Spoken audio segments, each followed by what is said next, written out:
ñuy xam fu muy mujjee xam fu muy mujjee. waaw ci espérons que yoon àtte ko.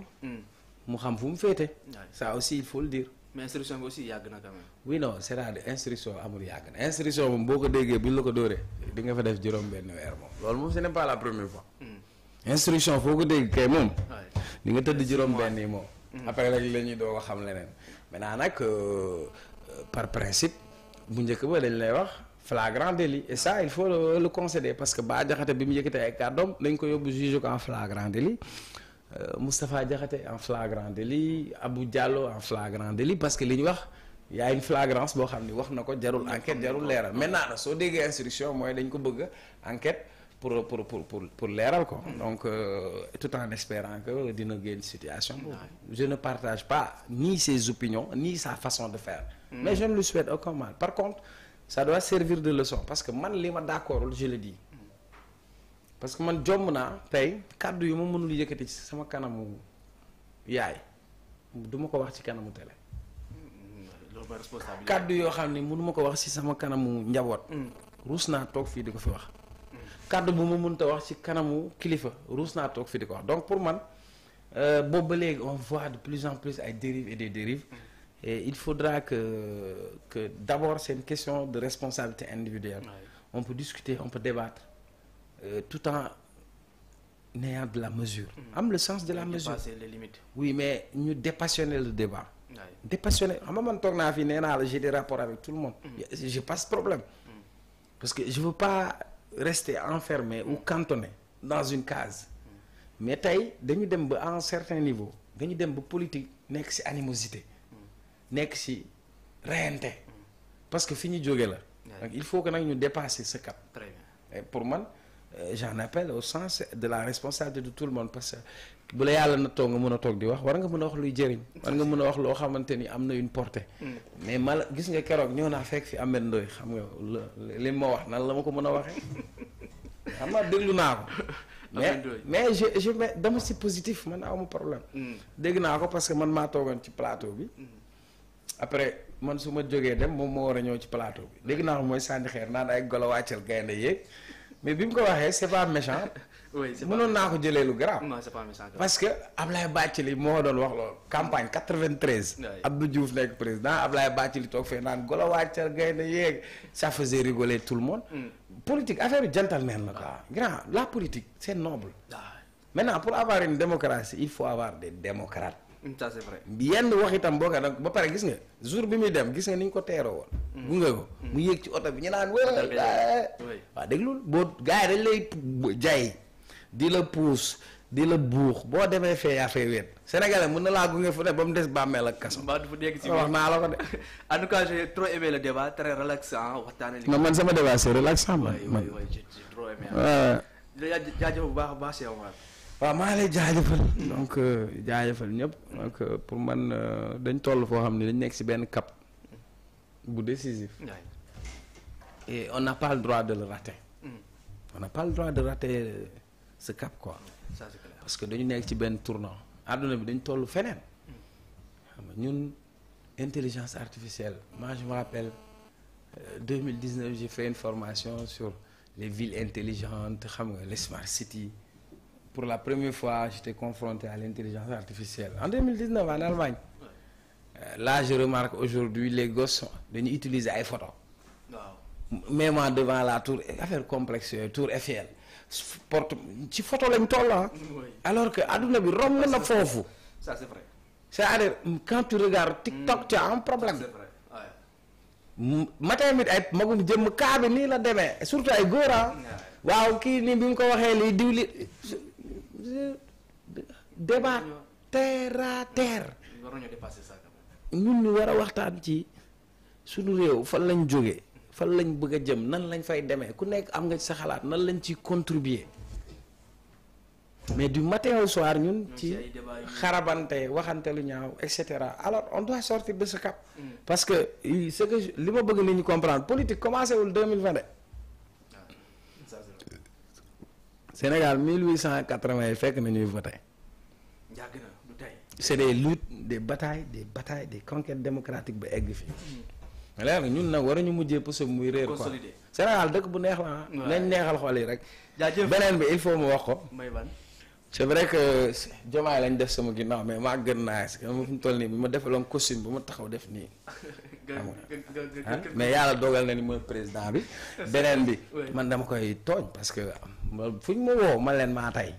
parce que Diomaye diggante séeréer tukulóor la du dëgg. moo tax moo koy saboté sax. mais la vérité. j'ai vu yenn vidéo yi ñuy génne. mais ñi koy génnee ñëpp dañu amul culture générale en fait. je te donne un exemple. ñun bi ñu nee xale da ngay dégg woyu Ismaïla Lo. Ismaïla Lo par exemple c'est quelqu'un un Sénégalais qui est né au Niger.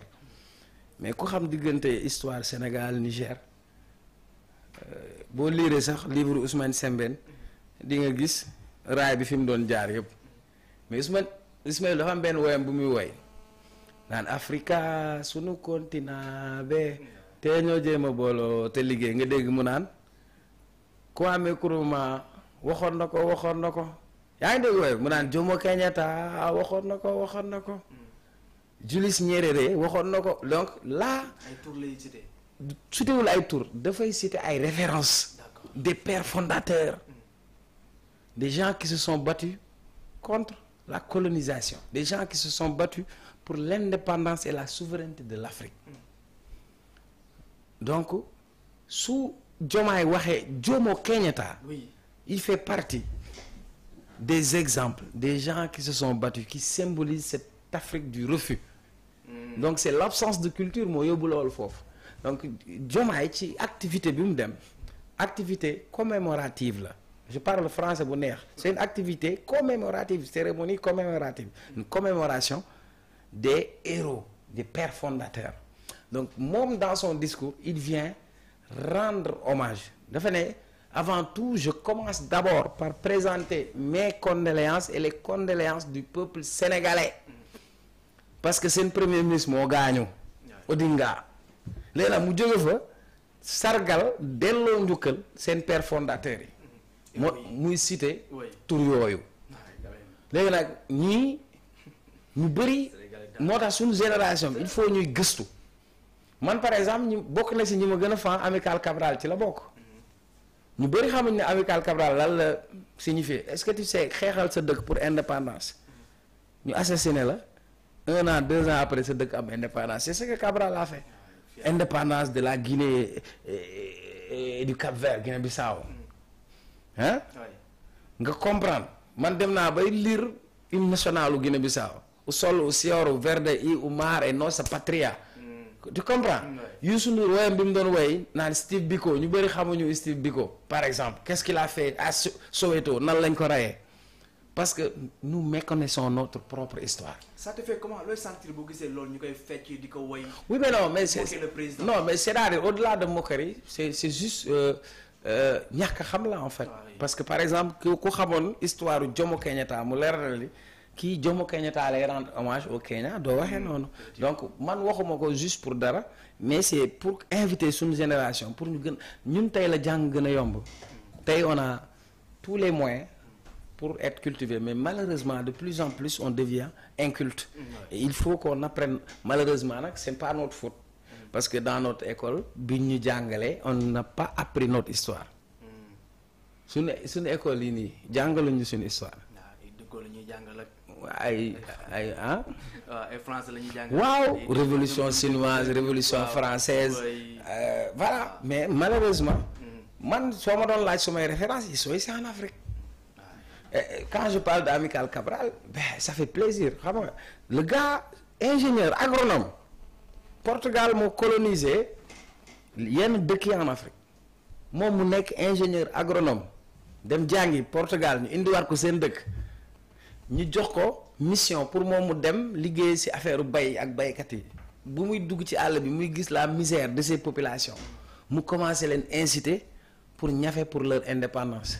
Première marche bi ñu organisé à Guinée-Bissau dañ leen a fusillé le fait que ñu fusillé woon te moom au début c'était pacifique ils sont allés chercher des armes le Sénégal l'a soutenu et cetera il faut qu'on comprenne ñun ñan ñooy pour ñu mën a am suñu fierté nga xam yow Kenya nan la def ñoom ba egg fii comprendre nga war nga xam histoire par exemple Algérie comment les Algériens se sont battus histoire Ben Bala war nga dem a gëstu histoire Gamal Abdel Nasser en Égypte quelle était sa vision non mais malheureusement bon waaw mu ngi noonu. merci beaucoup. tu penses que man damaa xëy rek toog si télé nii booy voilà man.